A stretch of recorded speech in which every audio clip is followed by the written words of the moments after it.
네, 마켓인사이드 IBK 투자증권 자산관리부문의 최홍건 차장과 함께하겠습니다. 어서 오세요. 네, 안녕하세요. 네, 오늘은 종목 이야기로 먼저 출발을 해보겠습니다. 종목 장세 계속해서 이어지고 있는 가운데 그동안 종목 장세에서 가장 눈에 띄는 종목이었던 5G 관련주들은 그동안 너무 많이 올라서인지 약간 하락세를 나타내고 있지 않습니까? 이게 추세의 하락이 되겠습니까? 아니면 장기적으로는 또 매수의 관점이 될 수도 있겠습니까? 단순한 종목에 대한 얘기뿐만이 아니라 성장주 프리미엄으로 이 어려운 장에서 5G가 달려왔던 것은 뭐 하루 정도 어제 밀릴 수도 있다는 생각 그냥 단순하게 하는 것을 넘어서 그동안 받았던 프리미엄은 바로 금리 인하 국면에 우리가 또 얘기하고 싶은 이 국면에서 늘상 항상 성장주 모멘텀주들이 프리미엄을 받아왔다는 경험적 사실에 또 근거하는 부분이 있거든요.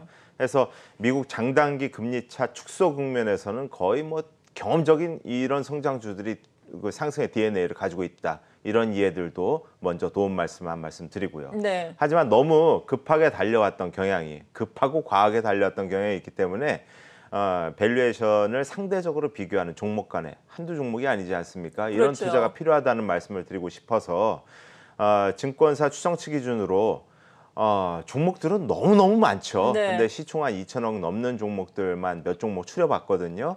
이런 이 증권사에서 2019년도 예상 추정치 PER 비교를 제가 해놨는데요. 이런 것들 이런 투자들은 아마 그렇게 시장에서 찾아보는데 어려운 그 비교가 아닌 만큼 꼭 이런 참조는 좀 필요하다. 30배 뭐 가까이 넘어가는 것들은 항상 어떤 테마, 어떤 그 재료가 있던지 간에 과한 부분 아니겠습니까? 그렇죠. 상대적으로 좀 저렴한 종목들에 대한 그리고 성장성을 또 무난하게 갖춘 종목들이 하락에 좀 훨씬 둔감할 수 있다는 생각들을 해보고요.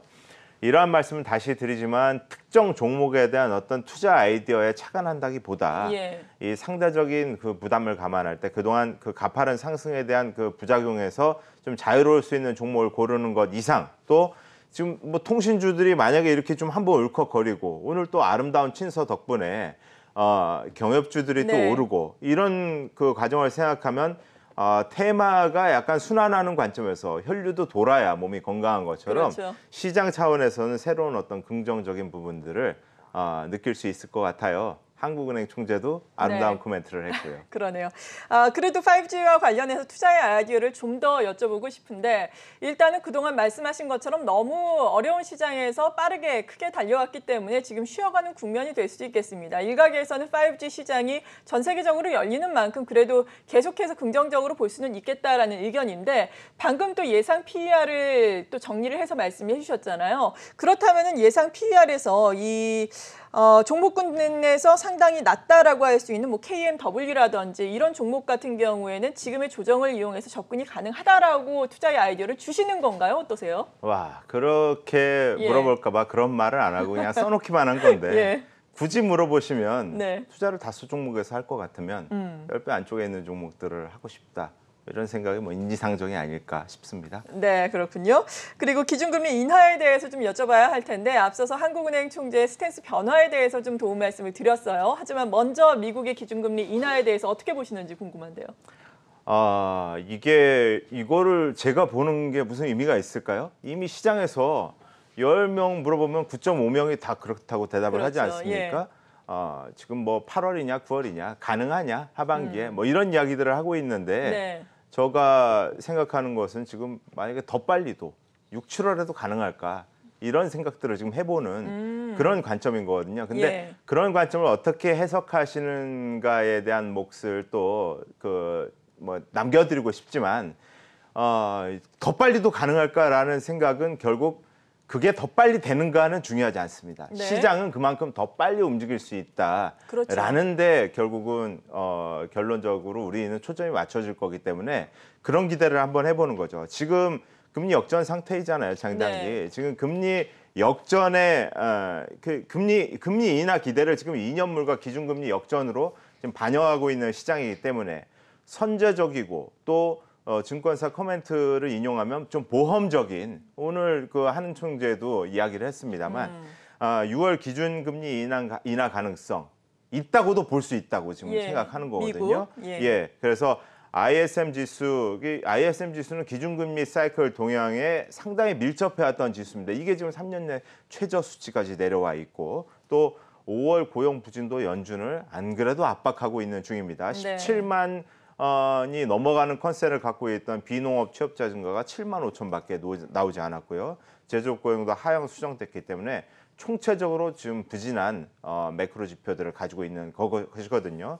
그래서 지금 야 무슨 6월이냐 지금 그런 얘기를 할 때냐 그 가능성이 있는 얘기야 이렇게 분명히 물어볼 수 있죠. 그래서 그렇지 아니하다고도 얘기할 수 없는 네. 얘기할 수 있는 이런 상황이긴 합니다. 뭐 그놈의 연준의 인내심 때문에 그래왔던 부분인데 파월은 지금 인내심에서 적절한 대응을 시사하면서 무언가를 시사하고 있는 이런 중이고 그래서 우리는 기대가 생겨난 상황이다라고 말씀을 드리고 싶은데 하지만 역시 속단은 절대 금물이라는 말씀을 마지막으로 드립니다. 무역 갈등이 여전히 예상 불가한 영역에 있고 그보다 G20보다 먼저 열린 FMC에서 어떤 시그널이 나오기를 지금 굉장히 크게 기대하고 있는 중입니다. 네, 이런 가운데서도 그래도 또 위험자산 선호 심리가 아주 강하지는 않고 금 가격도 뭐 상승하고 있고 안전자산 선호 심리가 여전히 시장에서는 좀 팽배한 상황 아니겠습니까? 그 이유를 어디에서 찾을 수 있을까요?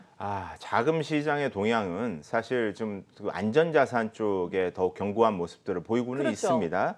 ETF 시장에서 그 자금 동향이 굉장히 방어적으로 좀 읽히고 있는 상황인데요. 6월 초 들어와서도 지금 이런 금리나 분위기가 무르익고 있는 상황에서도 ETF 쪽에서 주식 쪽에서는 자금이 유출되고 채권 쪽으로는 들어오는 상황들 네. 분명히 사실입니다. 채권도 미국 국채 쪽이죠. 이래서 안전자산 선호도가 그쪽으로 좀 집중되고 있는 상황이긴 한데 그리고 또 나가는 쪽은 투기 등급 채권 쪽에서 나가고 있단 말이에요. 야 위험자산을 지금 선호하지 않는 것이 아닌가 이런 생각을 할 수도 있지만 그렇게 볼 수도 있지만 아니라고 볼 수도 있다는 말씀을 좀 드리고 싶은 거거든요.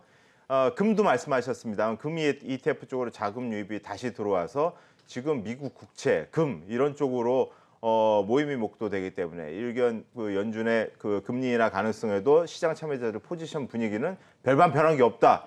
이렇게 정리해 버릴 수도 있지만 금 가격 먼저 말씀드리면요. 지금 너무 강하고 길게 지금 오르고 있단 말이에요. 네. 수요도 강하고 이런 것들은 연내 지금 연준이 두 차례의 금리 인상 가능성 뭐 90몇 %라고 하는 그런 가능성들이 결국 뭘 가져왔나요? 달러 약세를 가져왔습니다. 달러 약세에 또 이면의 영향, 유도된 영향이라고 볼 수도 있는 것이 금 가격에 대한 수요입니다. 그리고 또 채권 쪽에서 투기 등급 채권들이 뭐 유출이 되고 있다, 위험을 네. 선호하지 않는다 이런 부분도 그렇게 얘기할 수 있죠. 시니어론 쪽, 투기 등급 쪽 채권의 자금 유출을 위험 선호의 축소 관점으로 보는 것보다는 이게 미 국채 ETF로 자금이 유입이 되고 있는 상황이란 말이에요. 국채 ETF로 유입이 되면서 또 투자 등급 회사채로도 자금이 같이 유입되는 상황이에요. 그러는 과정이 재개되는 가운데 투기 등급이 나가는 것이지 투기 등급이 나간다고 위험을 선호하지 않는다라고 볼 수는 없는 부분이거든요. 그래서 이것을 대표적인 어떤 상징성으로 이해해서 위험 선호도가 축소되고 있다. 이렇게 판단하는 것은 과도하다. 이런 말씀을 드리고 싶습니다. 네, 그렇다면은 앞으로 금리 예상의 흐름에 따라서 주식 시장은 어떻게 움직일 것으로 봐야 될까요? 마지막으로. 창단기 금리 역전의 경험이라는 것은 지난 30년 이상의 시장 경험상 네. 시장은 항상 경험이잖아요. 6개월 내에 50bp 내외의 금리 인하가 늘상 목도되어 왔다는 점 우리 주목합니다. 그래서 연내 인상 가능성이 연내 인하 가능성이 지금 98% 지금 되고 있는 이런 네. 상황인데 늦어봤자 4분기고 지금 3분기 목전에 두고 있는 상황이다라고 말씀을 드려서 결론적으로 지금 이 상황은 최소한 시점의 당김 조정을 의미하고 또 이것은 또한 한국의 기준금리 인하 예상을 강화하는 요인이기도 하다라는 말씀을 드립니다. 그래서 연초부터 말로만 완화적이었는데 실상은 그렇지 못했던 이런 상황들, 단기 기준금리가 너무 타이트하게 운용됐던 상황들, 이 타이트함이 글로벌 경기의 탄력을 뼈아프게 저하시켰던 바 이제는 다분히 구체적인 그림으로 다가오고 있다. 이런 말씀을 드리면서 종목 얘기를 못하고 이건 다음으로 미뤄야 될 것 같습니다. 네, 다음번을 더욱더 기대를 해보겠습니다. 오늘 시장의 방향성에 대해서 기준금리 인하 가능성을 중심으로 저희가 도움 말씀을 들어봤습니다. IBK투자증권 자산관리부문의 최용권 차장이었습니다. 고맙습니다.